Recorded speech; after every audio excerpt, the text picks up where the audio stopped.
السلام علیکم ورحمۃ اللہ وبرکاتہ۔ دوستو، آپ لوگوں کی خدمت میں ایک اور بیان لے کر حاضر ہوا ہوں قاری حنیف ملتانی صاحب کا، جس کا عنوان ہے 70 سال کا بوڑھا صحابی حضرت ابو طلحہ رضی اللہ عنہ، جنگ احد کا واقعہ، حضرت مریم علیہ السلام کی والدہ اور مسجد اقصیٰ کا واقعہ، دونوں ہی بیان سنیں گے۔ دوستو، ویڈیو اگر آپ کو اچھی لگتی ہے تو برائے مہربانی ہمارے چینل کو سبسکرائب کریں، ویڈیو کو اپنے دوستوں میں زیادہ سے زیادہ شیئر کریں۔ حضرت ابو طلحہ انصاری رضی اللہ تعالیٰ عنہ کی سارے غزوات میں، سارے جہادوں میں شریک ہوئے۔ لیلۃ العقبہ کی رات میں مکہ پاک میں آ کر بیعت کی مدنی کریم صلی اللہ تعالی علیہ وسلم کے رحمت والے ہاتھ پہ۔ 70 سال کی عمر ہے۔ بدر میں شریک ہوئے، بڑا زخم آیا۔ احد میں شریک ہوئے، بڑا زخم آیا۔ حنین میں شریک ہوئے، بڑے بڑے جنگوں میں شریک ہوئے۔ 70 سال کی عمر ہو گئی۔ مدینہ پاک میں پھر اعلان ہوا، انفروا خفافا وثقالا وجاہدوا باموالکم وانفسکم فی سبیل اللہ۔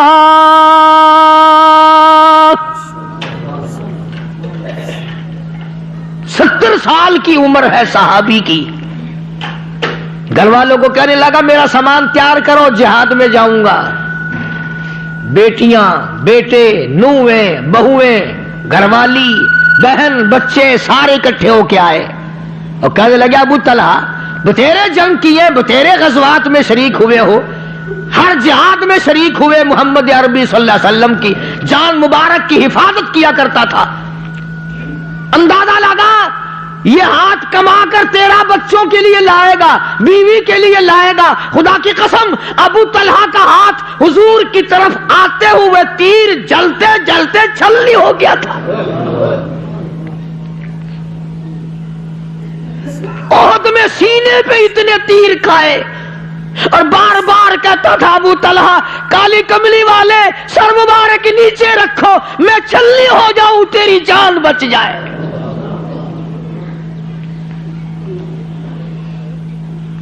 گھر والوں نے بڑا کہا کہ ابو طلحہ تیرے جہاد کیے ہیں، اب 70 سال کی تیری عمر ہے، جان میں جان نہیں ہے، اب کیا کرے گا جا کے؟ خدا کی قسم جواب سنو۔ آج کل کے بوڑھے کہتے ہیں کیویں نماز پڑھوں، رستہ نظر نہیں آتا، وضو صحیح نہیں رہتا، پیشاب کے قطرے آ جاتے ہیں۔ اور اگر اب تو نماز نہیں پڑھ سکتا، اب تو روزہ نہیں رکھ سکتا، اب تجھے قرآن نظر نہیں آتا، تو جوانی میں تو نے نہیں کیا، اب تو کر نہیں سکتا، پھر جنت بھی تیرے باپ کی تو نہیں نا۔ جوانی یوں برباد کر دی، بڑھاپے میں کچھ بن نہیں پڑتا۔ حضرت ابو طلحہ رضی اللہ تعالیٰ عنہ بار بار اصرار کرتے تھے میں اب تو اب بھی جاؤں گا، مجھے جانا ضرور ہے، میں کیسا مسلمان ہوں، قرآن کریم مجھے للکارتا ہے تؤمنون باللہ ورسولہ وتجاہدون فی سبیل اللہ۔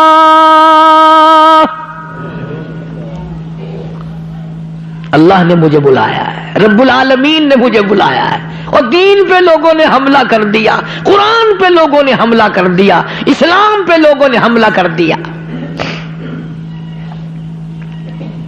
اصل بات آخری میری ایک بات سمجھ لو، ہم لوگوں میں اور ان لوگوں میں فرق یہ تھا، آج ہم مکان کو اپنا سمجھتے ہیں، مکان کو اپنا سمجھتے ہیں، لڑیں گے بھی، مریں گے بھی، ماریں گے بھی۔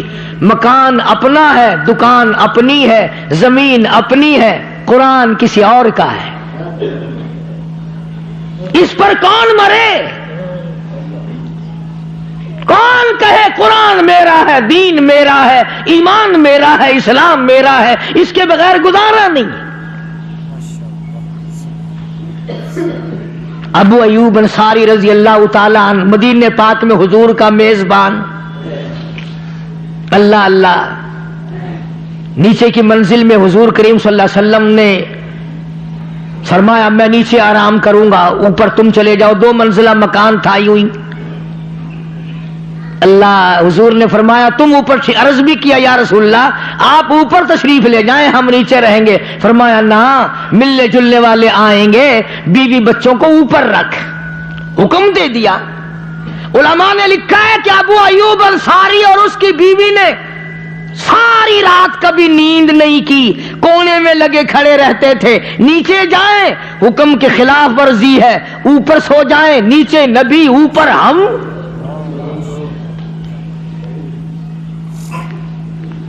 ساری رات جاگتے, بے ادبی سے ڈر کے مارے کونے میں لگے کھڑے رہتے.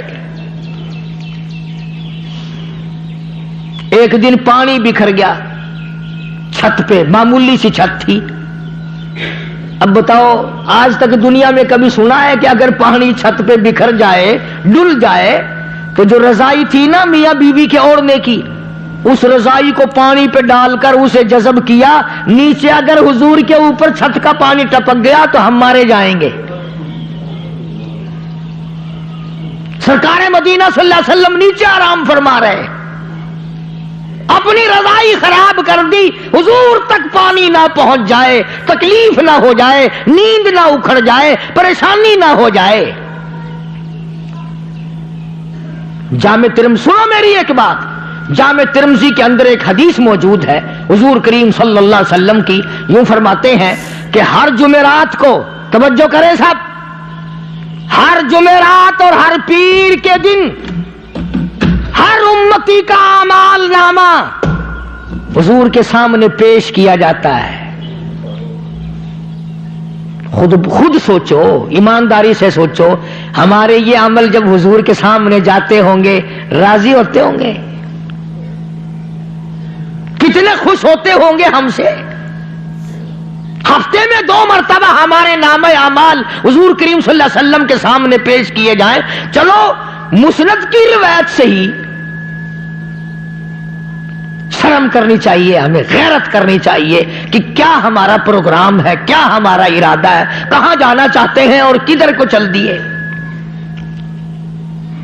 وہ ایک مرتبہ کی بات بتایا کرے, ساتھی کے 2 بڈھے تھے, ہندوستان سے آئے ہوئے بیچارے, کراچی جانا تھا, اسٹیشن ملتان پہ گئے, گاڑی میں چڑھ کے اوپر کی سیٹوں میں بیٹھ گئے, جو لیٹنے سامان کے ہوگا نا اوپر بیٹھ گئے, جا رہے ہیں کراچی اور گاڑی جا رہی ہے لاہور.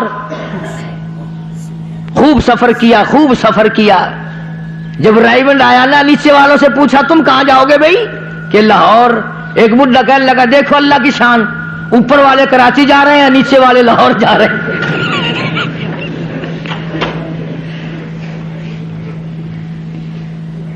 نیچے والے سارے لاہور جا رہے ہیں کہ اوپر والے کراچی جا رہے ہیں. اللہ کی شان دیکھو.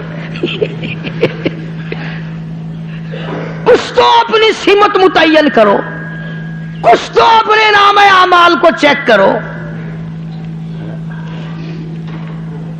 کچھ تو آدمی رات میں دن میں یہ سوچے کہ میرا رخ کدھر کو ہے, کدھر جا رہا ہوں, کیا میرا دفتر تیار ہو رہا ہے. ابو ایوب انصاری رضی اللہ تعالی عنہ نے آخری وقت میں بلکہ یوں فرمایا صحابہ کرام کے ساتھ تشریف لے جانے کے لیے کہ مجھے ساتھ لے کے چلنا میدان جہاد میں. انہوں نے کہا جی آپ تو بوڑھے ہو گئے, آپ کیا کریں گے. فرمایا نہیں, بیمار بھی ہوں, بوڑھا بھی ہوں, ساتھ لے کے جانا. اور صحابہ سے کہا کہ اگر میری راستے میں موت آ جائے, میری میت کو پھینکنا نہیں, میدان جہاد میں جا کے ڈال دینا, شاید کسی مجاہد کی سواری کا پیر مجھ پر آ جائے, قیامت کا دن ہوگا, خدا پوچھے گا ابو ایوب دنیا سے کیا لایا. عرض کروں گا الہی تیرے محبوب کا میزبان بنا تھا, پر میں شہید تو نہ ہو سکا, پر تیرے مجاہد کی ایک سواری کا پیر مجھ پر رکھا گیا تھا, یہ نشانی لے کر آیا ہوں.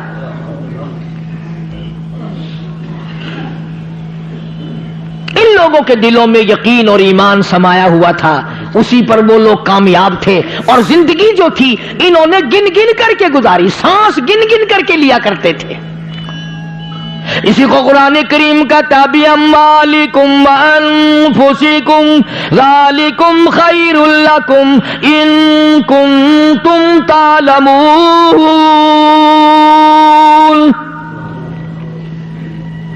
مال بھی جان بھی اللہ کے نام پر جب آدمی کھپاتا ہے اور یقین کر کے کھپاتا ہے اور پختہ یقین جب دل میں بسا لیتا ہے تو اللہ پاک جل شانہ اس کو دنیائی میں اس قسم کی خوشخبریاں اطمینان قلب عطا ہو جاتا ہے جس کی انتہا نہیں رہتی. بے شمار اللہ والوں کو ہم نے سنا اور دیکھا جن کا آخری وقت عجیب طریقے سے اللہ پاک لایا. اب دیکھو نا، کسی کے بس کی بات تو نہیں کہ ایک آدمی اسپتالوں میں ٹکے گولی، چیرا پاڑی، آپریشن، کھنچا تانی، روپیہ خرچ، بیوی بچے بھاگ رہے ہیں، دوڑ رہے ہیں، مر رہے ہیں، اور ایک آدمی کی موت اس طریقے سے آ جائے کہ سر سجدے میں رکھا، ادھر آواز آئی سر تیرا ہے در میرا ہے، جھولی تیری ہے عطا میری ہے، آ جا سجدہ ہی کرتا ہوا آ جا، تیری زبان ہو سبحان ربی الاعلیٰ ہو، فوراً میرے پاس آ جا.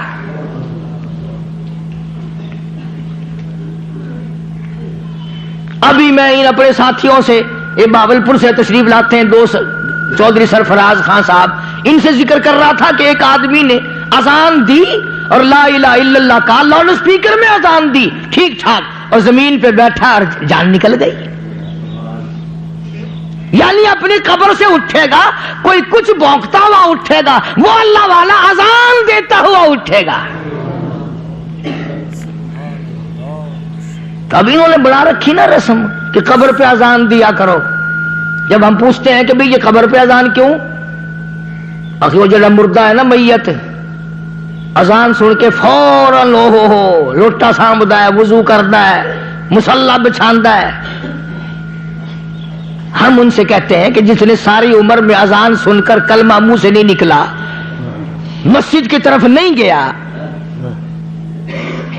ٹیپ بند نہیں کی گانے کی، دکان بند نہیں کی، ساری عمر تو نماز کو لگائے اس نے رگڑے، اور اب لاکھوں من مٹی بیچ میں ہے، اوپر ملا کھڑا ہوا اذان دے رہا ہے، ملک اب یہ جامع مسجد میں جائے گا اٹھ کے؟ اب تو ضرور اٹھ کے جائے گا. یہ کیسے یہ تمام چیزیں نکال لی ہیں؟ ہاں، جو حدیث پاک میں ہے اس کا کوئی انکار نہیں کر سکتا.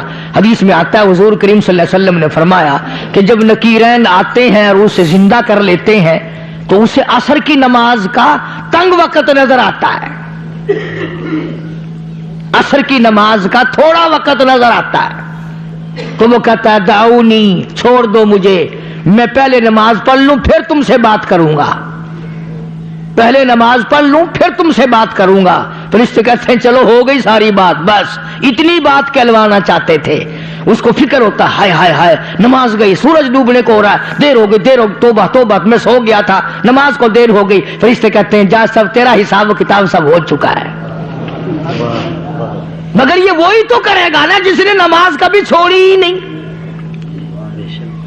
اور آج ہم دکان سے اگر چل بھی پڑے نماز کے لیے، رستے میں مل گیا جس سے 10 روپے لینے ہیں، ہوگی گپے شروع، یار تیرے مکان پہ گیا تھا، تجھے آواز دی تھی، گھنٹی کھڑکائی تھی، پھر بچی نکلی تھی، پھر لمبا قصہ جو شروع کیا نا، لوگوں دکان بھی گئی اور نماز بھی گئی. دین اسلام حق ہے، قرآن برحق ہے، مدنی کریم صلی اللہ علیہ وسلم کا ہر فرمان برحق ہے. اس لیے اپنی زندگی میں غور کرو، بدعت کے پیچھے نہ لگو، شرک کے پیچھے نہ لگو، کفر و نفاق کے پیچھے نہ لگو. اللہ پاک کی قسم کھا کے کہتا ہوں یہ قرآن ہدایت کا گھر ہے، کلام الہی ہے. قرآن پڑھو، قرآن پڑھاؤ، قرآن سیکھو. اس میں جو بات آ جائے وہ صحیح ہے، جو اس میں نہ آئے سارا جہان کہتا رہے وہ بات صحیح نہیں غلط ہے. ماں کے پیٹ سے لے کر قبر کی لاحت تک کے سارے احکام قرآن کریم نے بیان فرمائے، بلکہ قرآن کریم نے ماں کے پیٹ سے باہر آنے کی بات نہیں، اندرون پیٹ کے حالات بھی بتائے.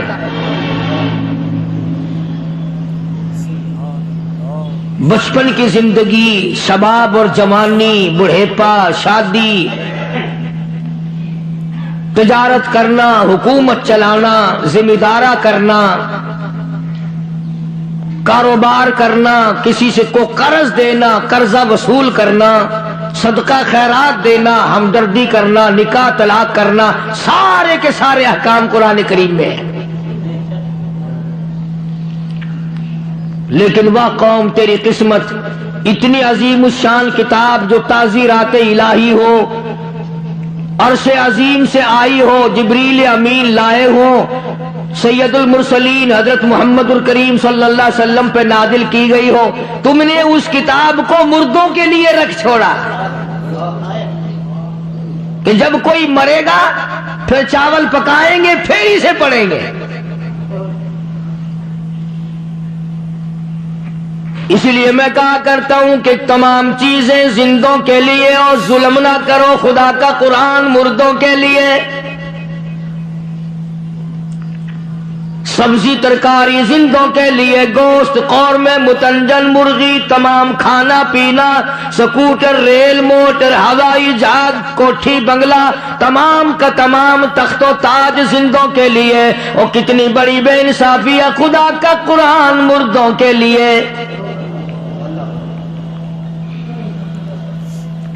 جب تک کوئی مرے گا نہیں، قرآن مجید یاد نہیں آئے گا، گھر میں اس کا تلاوت کرنا ثواب نہیں، اس کا پڑھنا کار ثواب نہیں، اس پر عمل کرنا ذریعہ نجات نہیں، اس کو آنکھوں سے دیکھنا برکت والی بات نہیں۔ اور لوگوں، وہ لوگ بھی اس دنیا میں آئے جنہوں نے ساری عمر اپنا اور تمام مشغلہ ترک کر کے تمام کی تمام زندگی قرآن کریم، مصطفیٰ کریم صلی اللہ علیہ وسلم کے ارشادات میں گزار دی۔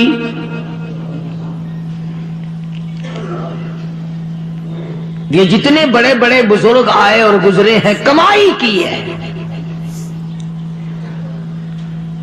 ایک اللہ والے کا بیان ہے، بزرگ ہے، فرماتے ہیں میں مدینے پاک میں رہتا تھا، تہجد کی نماز کے لیے اٹھتا تھا۔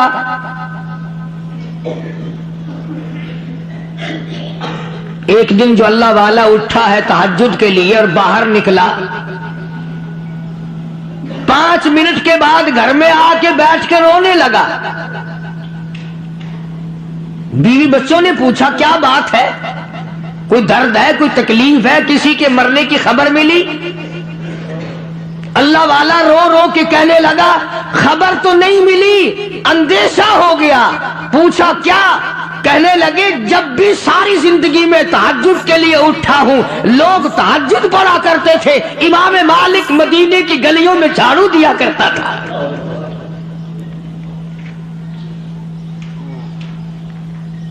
آج باہر نکلا ہوں، کسی گلی میں نظر نہیں آیا۔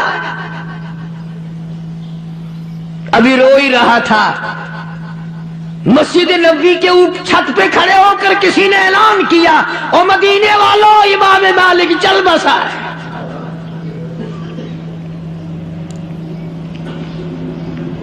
محنت کر کر کے، خدمت کر کر کے لوگ جنتی بنے۔ آج لوگ پھونک مار کے جنت میں جانا چاہتے ہیں۔ اتنا بڑا عالم، اتنا بڑا بزرگ، اتنا بڑا محدث، صحابہ کا شاگرد، صحابہ کو دیکھنے والا امام مالک،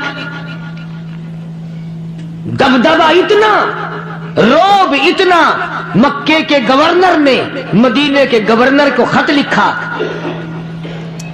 مکے کے گورنر نے مدینے کے گورنر کو خط لکھا کہ میرا لڑکا امام مالک کے درس میں داخل کراؤ۔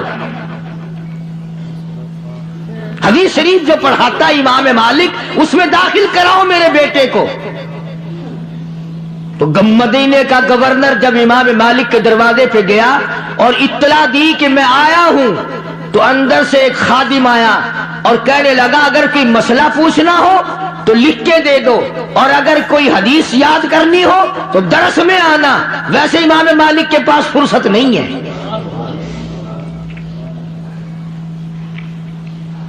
مدینے کا گورنر امام مالک سے مسجد نبوی میں ملا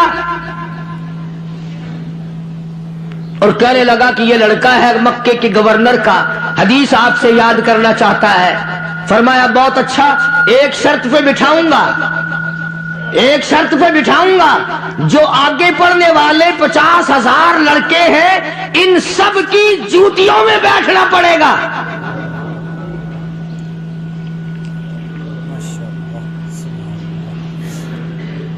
تم جیسا ہوتا کر کے فوراً بھاگ جاتا، لو جی یہاں تو انسان کی قدر ہی نہیں ہے، یہ کوئی مدرسہ ہے؟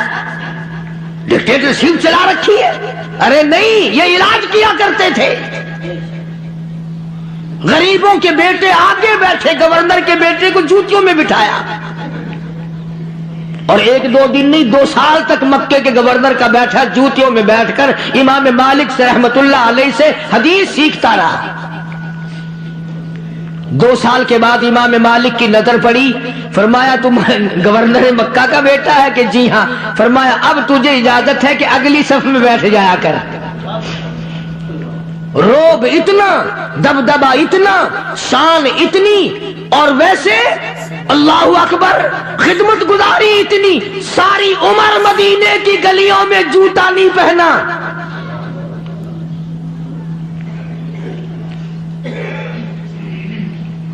لوگ پوچھا کرتے تھے حضرت آپ جوتا نہیں پہنتے؟ فرمایا ڈرتا ہوں کہیں جوتے والا قدم اس جگہ نہ پڑ جائے جہاں آمنہ کے در یتیم کی تلی لگی ہو۔ ادب سیکھو، ادب۔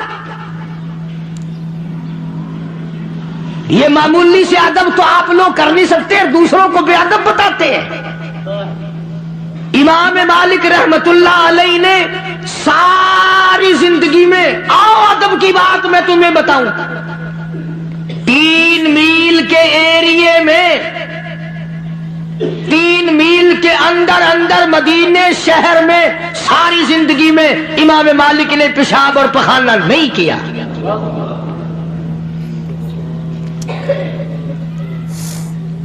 اور عشق کی بات سنو، ایک حج کرنے کے بعد امام مالک مدینے سے باہر نہیں نکلے، ڈر کے مارے کہیں میں نکل جاؤں میری موت کسی اور جگہ آ جائے، یار کے شہر کے دفن سے نہ رہ جاؤں۔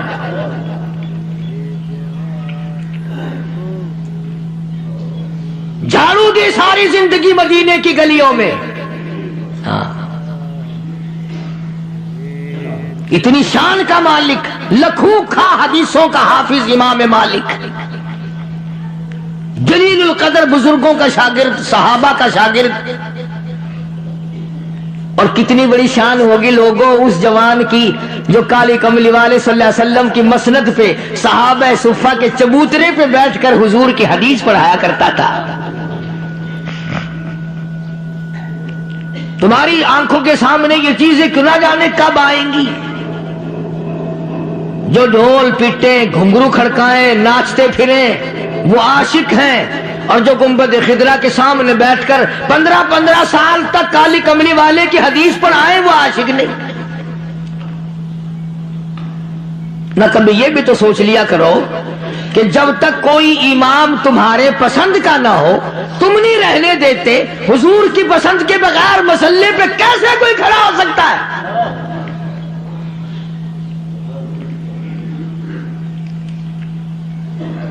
امام مالک رحمت اللہ علیہ نے اتنا بڑا ادب کر کے دکھلایا۔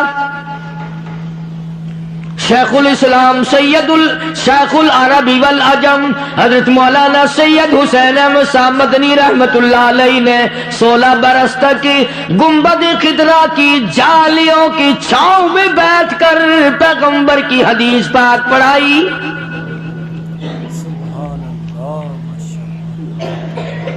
اور یہ نہیں فرمایا کرتے تھے کہ قال صاحب الروضہ، بلکہ یوں فرمایا کرتے تھے قال صاحب الروضہ۔ اور لوگوں اس گنبد خضرا کے مکی کا یہ فرمان ہے، اور تنخواہ لے کر کے نہیں۔ اب تو لوگ مدینے کی طرف بھی جاتے ہیں تو پیسوں کے لیے۔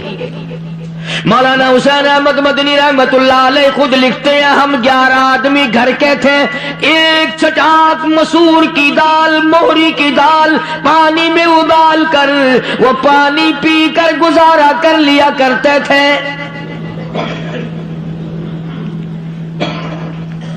فرماتے ہیں مدینے پاک کی گلیوں میں سے سبزیوں ترکاریوں کے چھلکے میں چن لاتا تھا، اٹھا لاتا تھا، شام کو پانی میں دھو کر چخ چاقو سے کاٹ کر منہ میں چبا کر چھلکے نگل جاتا تھا، اس کے بعد پانی پی کر ریاض الجنہ میں کھڑا ہو کر ساری رات مولانا حسین احمد مدنی قرآن کریم پڑھا کرتا تھا۔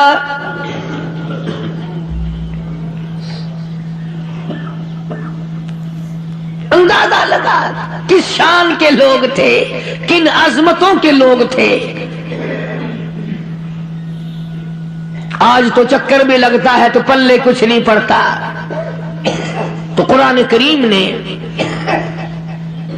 ہر چیز بیان فرمائی۔ یہ جو ہماری نظر نیاز ہے، نظر مانتے ہیں، منت مانتے ہیں، قرآن کریم نے اس کو بھی بیان فرمایا، چھوڑا تو کچھ بھی نہیں نا۔ بچہ بیمار ہو گیا، یا اللہ اسے شفا دے، تندرستی دے، خیر عطا فرما، تیرے نام پہ بکرا خیرات کروں گی، چھترا خیرات کروں گی، کچھ روپے بول دیے، غلہ بول دیا، کوئی کپڑا بول دیا کہ میں یہ خیرات کروں گی تیرے نام پہ۔ یہ ہے نظر۔ اللہ کے نام کے سوا کسی اور کا، اللہ کا تو آج کل کم لوگ نظر مانتے ہیں کہ وہ اللہ میاں تو بوڑھا ہو گیا، ریٹائر ہو گیا، پینشن پہ گیا ہوا ہے۔ اب تو اور بتیرے آ گئے نا،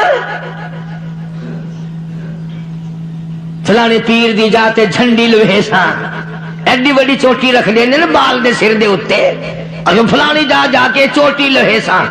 کراڑ دا پتر اگر چوٹی رکھ لوے تو کراڑ ہے، تے مسلمان دا پتر چوٹی رکھی پھرے تو ان دے مسلمان ہونے میں کوئی فرق نہیں آندا۔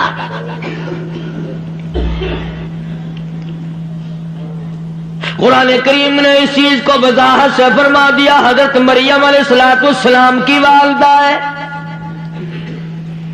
اذ قالت امرأة عمران،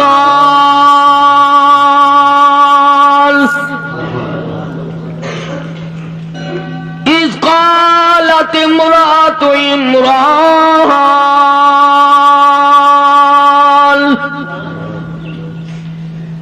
مریم علیہ السلام کی والدہ نے،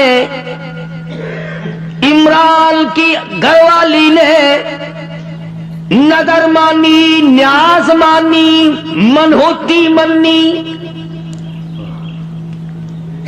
ربی انی نذرت لک۔ یہ قرآن کریم میں نے نہیں بنایا، کسی دیوبندی نے نہیں بنایا، کسی اہل حدیث نے نہیں بنایا، کسی اور مذہب والے نے نہیں بنایا۔ اللہ پاک فرماتے ہیں اذ قالت امرأة عمران،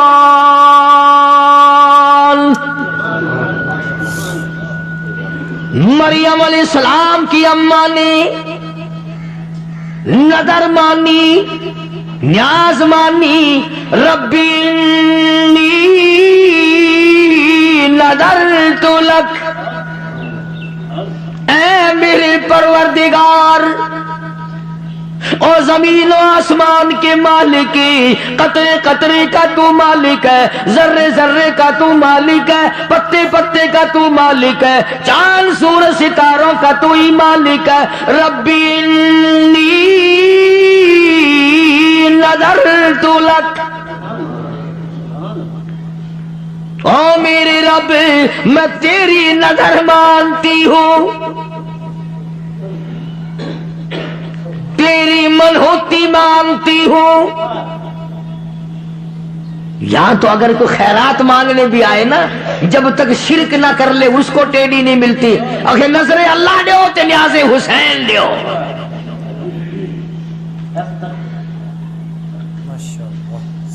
میں نے شہید کربلا کے عنوان کو ذکر کرتے ہوئے بتایا تھا کہ قیامت کا دن ہوگا، اللہ تبارک و تعالیٰ کی عدالت میں شہداء آئیں گے، تشریف لائیں گے، تو سیدنا حسین رضی اللہ تعالیٰ عنہ سے اللہ پاک پوچھے گا تو اپنا قاتل بتا کون ہے؟ تو حضرت حسین فرمائیں گے سائیاں قاتل وقت دسے سا، اور جیڑے میری نیاز کھا کھا کے دمبے تھی گئے پہلے ہی نہ کو تو سڑوا۔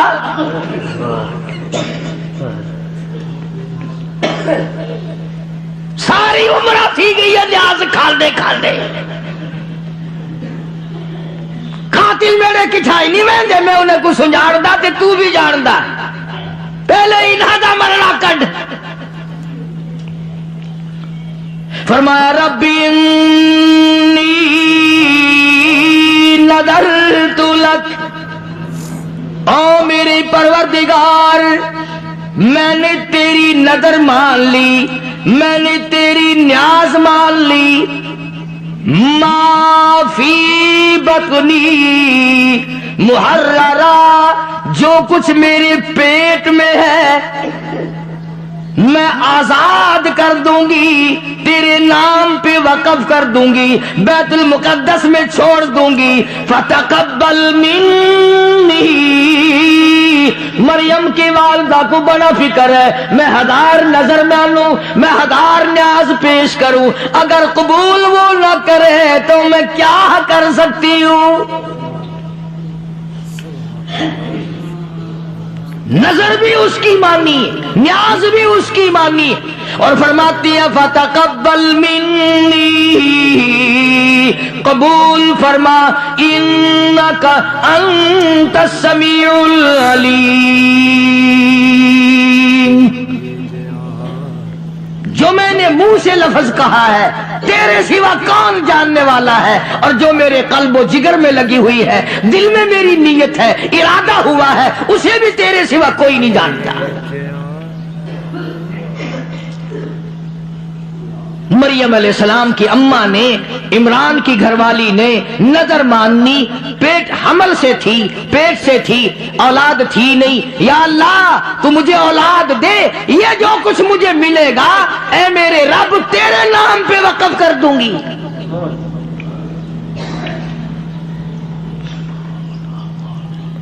فلما وضعتها قالت رب إني وضعتها أنثى جو چیز پیٹ میں تھی وہ تو نظر اللہ کے نام پہ مان دی ارادہ یہ ہے کہ تیرا گھر بیت المقدس ہے وہاں چھوڑ دوں گی جھاڑو دیا کرے گا تیرے گھر کی صفائی کیا کرے گا تیرے گھر کا خدمت گزار بنا دوں گی رب میرے اولاد مجھے عطا فرما میں اپنے بیٹے کو تیرے گھر میں وقف کر دوں گی جھاڑو وہ دے گا قبر میری ٹھنڈی ہو جائے گی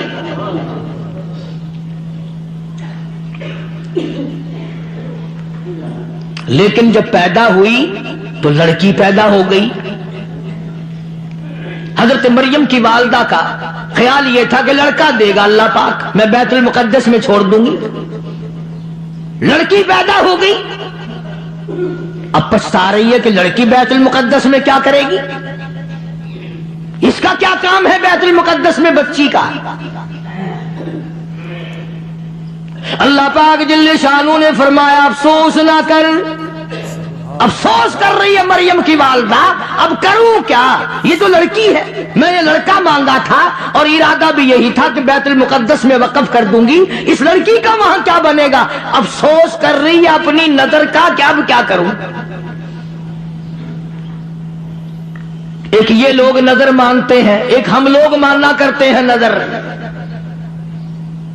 ایک بندہ کھجی لاہون واسطے چاڑھا اتے چڑھا کھڑائی وہ جڑی رسی ہوندی ہے کمند جڑی وہ لے کے اتے چڑھدا وہ ٹوٹ گئی کھجی بڑی اچھی ہن کیویں لوے کلو جو نظر ماری تو جہنم نظر آیا اینا دور فاصلہ مرو ایسا کیویں لا دعا منگی یا اللہ صحیح سالم تندرست جب میں لہون جا تو 100 روپیہ تیرے نام تے خیرات کرا تھوڑا جا ہیٹ آیا کہ 90 دے ساں تھوڑا جا اور تھلے آیا کہ 80 دے ساں تھوڑا جا اور تھلے آیا کہ 50 دے ساں تلو اتر کے آکھن لگا نہیں بھی دیندا میں آپ لتھا میں کو تو لایا کوئی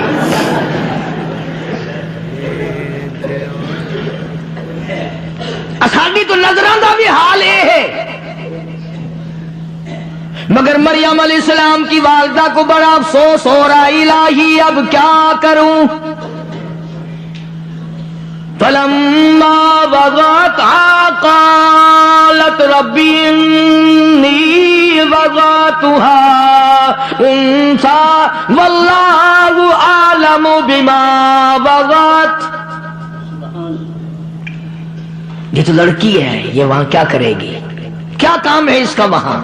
افسوس میں بیٹھی ہے۔ آواز آئی مریم کی والدہ، لڑکی تو میں نے بنائی نا، تجھے کیا معلوم ہے یہ وہ لڑکی ہے جس پہ ہزاروں مرد قربان کر دیا جا رہا ہے۔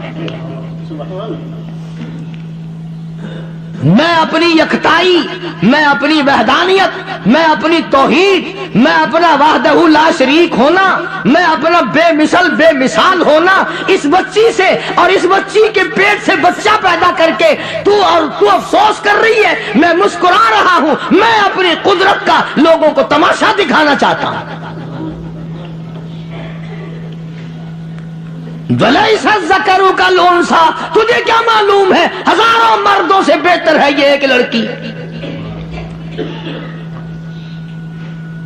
اب یہ تو اللہ کی اپنی پسند ہے، کسی کی لڑکی پسند، کسی کا لڑکا ہی پسند نہیں۔ ہزاروں دھکے کھاتے پھرتے ہیں، کفر کر کر کے مر رہے ہیں، شرک کر کر کے مر رہے ہیں، قتل کر کر کے مر رہے ہیں، ظلم کر کر کے مر رہے ہیں، دوسروں کا حق کھا کھا کے مر رہے ہیں، ستا کے قوم کو لوگوں کو مر رہی ہیں۔ ایسے بھی تو لوگ ہیں۔ بعض آدمی ایسا مرتا ہے کہ خدا کے فرشتے روتے ہیں، الہی وہ تیرا نام لینے والا کہاں چلا گیا؟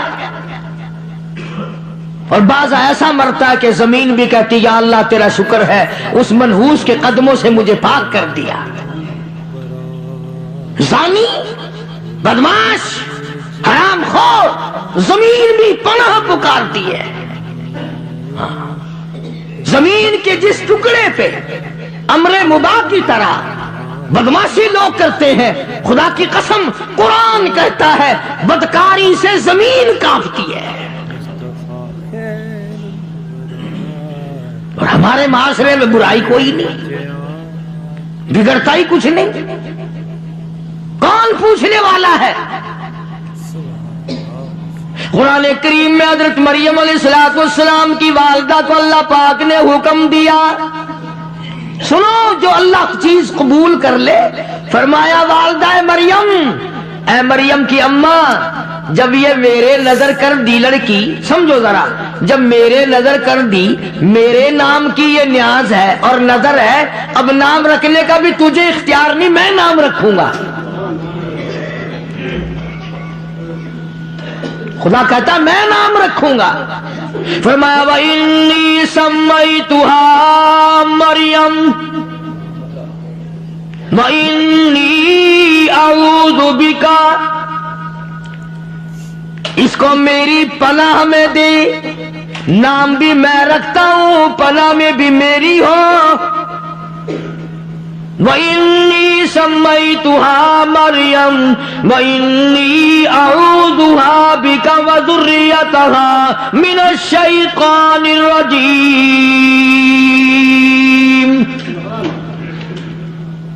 فرمایا میری پناہ میں دے دے، اس کی اولاد کو بھی میری پناہ میں دے دے۔ ارشاد گرامی ہے محمد عربی سب کہہ دو صلی اللہ علیہ وسلم کا، فرمایا جب بچہ پیدا ہوتا ہے، پیدا ہوتے ہی فوراً روتا ہے۔ جب بچہ پیدا ہوتا ہے، عورتوں سے پوچھ لینا تمہیں کیا پتا، تم تو باہر بیٹھ کر پڑے رہتے ہو، کسی کے گھر میں بھی پیدا ہو، پر مسلمان کے گھروں کا تو شیطان کو پتا ہے نا، ابھی یہ اذان کان میں کہیں گے، ایک کان میں تکبیر کہیں گے، بچے کے دل و دماغ پہ اللہ اکبر کی صدا بٹھائیں گے، اللہ کی عظمت بٹھائیں گے، اشہدو ان لا الہ الا اللہ کا نعرہ کان میں لگا کر بچے کے کان میں توحید کا پیغام پہنچائیں گے، اشہدو ان محمد رسول اللہ کا نعرہ لگا کر کالی کملی والے صلی اللہ علیہ وسلم کی رسالت اور آپ کی ختم نبوت کا پیغام بچے کے دل میں بٹھائیں گے۔ شیطان کہتا ہے اذان کہنے والا تو جب آئے گا پہلے میں اپنا نمبر لگاؤں، تو وہ بچے کے دل پر انگلی مارتا ہے اثر انداز ہونے کے لیے، دل پر اثر ڈالنے کے لیے، تو بچہ روتا ہے۔ تو حضور کریم صلی اللہ علیہ وسلم نے فرمایا کہ شیطان کی اس انگلی سے دو آدمی بچے، ایک میں اور ایک عیسیٰ علیہ السلام،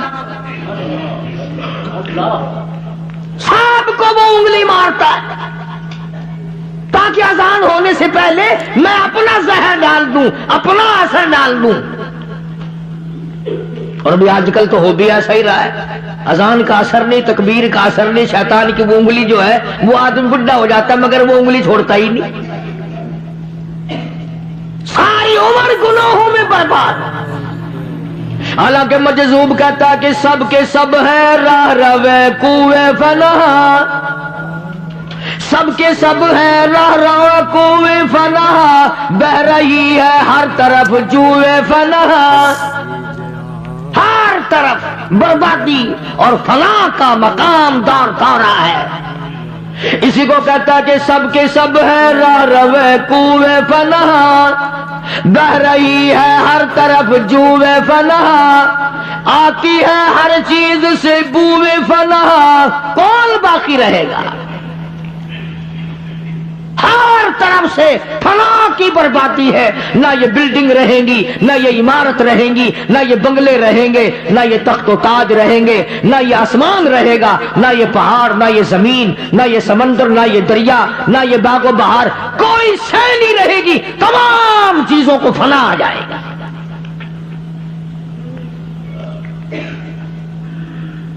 تو حضرت مریم علیہ السلام کی اماں نے حضرت مریم علیہ السلام کو اللہ کی پناہ میں دے دیا۔ اللہ پاک نے فرمایا اس کا نام بھی میں رکھتا ہوں، وَإِنِّي أُعِيذُهَا بِكَ وَذُرِّيَّتَهَا مِنَ الشَّيْطَانِ الرَّجِيمِ، کہ شیطان کے رجم سے، شیطان کے اثر سے اس لڑکی کو اور اس کے بیٹے کو میں اللہ کی پناہ میں دیتی ہوں۔ چنانچہ حضرت مریم علیہ السلام کی والدہ کی یہ نظر اللہ نے قبول فرمائی۔ آگے ہے فَتَقَبَّلَهَا رَبُّهَا بِقَبُولٍ حَسَنٍ وَأَنبَتَهَا نَبَاتًا حَسَنًا وَكَفَّلَهَا زَكَرِيَّا، والدہ مریم کی نظر اللہ نے قبول کر لی۔ اس لیے میں نے عرض کیا کہ اب یہ جو دن آ رہے ہیں نا، پھگڑ چیتر دے، یہ نظر نیاز دے دن ہیں، اب پھریں گے نا وہ سوٹیوں پہ بوچھل لٹکا کے، جھمر مریں دیتے، کافلے بڑیں دیتے، ناچیاں تے اٹھے، اکھے آؤ فلانی جاتے، آؤ فلانی جاتے، آؤ فلانی جاتے۔ اس لیے قرآن کریم نے صاف صاف فرما دیا وَإِنِّي سَمَّيْتُهَا مَرْيَمَ وَإِنِّي أَعُوذُهَا بِكَ وَذُرِّيَّتَهَا مِنَ الشَّيْطَانِ الرَّجِيمِ۔ اللہ کا قرآن کتنا پیارا پاک کلام، اللہ کا کلام، جبریل امین کا لایا ہوا کلام، محمد عربی صلی اللہ علیہ وسلم کا ساری عمر مبارک کا تلاوت کیا ہوا کلام، صحابہ کرام نے پڑھا، ائمہ نے پڑھا، کتبوں نے پڑھا، ابدالوں نے پڑھا، اولیاء کرام نے پڑھا، اب بھی نیک لوگ غریب پڑھتے ہیں۔ ارے کتنی برکت والی کتاب ہے جس میں یہ موجود ہے کہ نظر اللہ کی، نیاز اللہ کی۔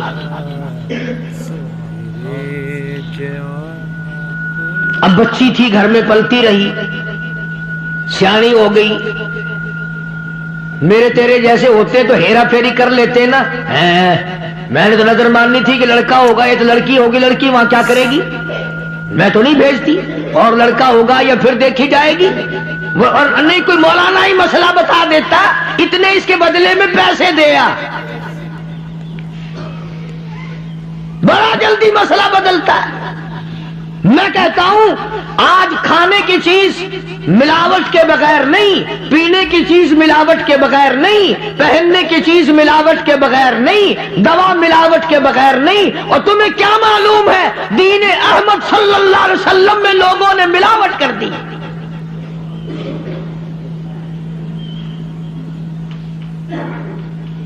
کم تولنے والا تمہیں معلوم ہو جاتا ہے، کم بولنے والا تمہیں معلوم ہو جاتا ہے، لیکن جو دین میں ملاوٹ کرتا ہے وہ محبت کے رنگ میں کرتا ہے، اس لیے تمہیں پتہ نہیں چلتا، وہ رنگ دوسرا پیش کرتا ہے۔ والدہ مریم نے بچی سیانی ہو گئی، بیت المقدس، اللہ اکبر، وہ بیت المقدس جو آج یہودیوں کے قبضے میں ہے، قبلہ اول، 500 سے زیادہ انبیاء علیہ السلام کی قبریں ہیں، 500۔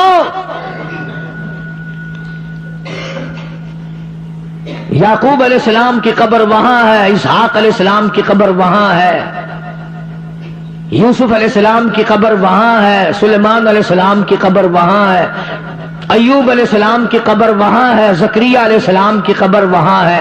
اللہ جانے 500 سے زیادہ جلیل القدر پیغمبروں کی تمام کی قبریں بیت المقدس میں ہیں۔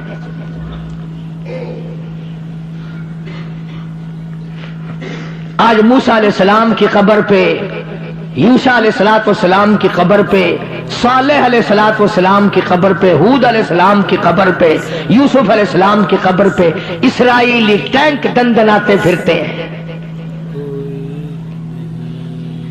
پوری دنیا کا مسلمان ڈوب کے نہیں مر جاتا، شرم نہیں آتی، مکان بنانے میں لگے ہوئے ہیں ہم سارے، بنگلے بنانے میں لگے ہوئے ہیں، مربع بنانے میں لگے ہوئے ہیں، ایک شادی کے بجائے دوسری شادی کے چکر میں پڑے ہوئے ہیں، اور تمہیں کیا معلوم ہے کہ بیت المقدس کی کتنی بے حرمتی ہو گئی؟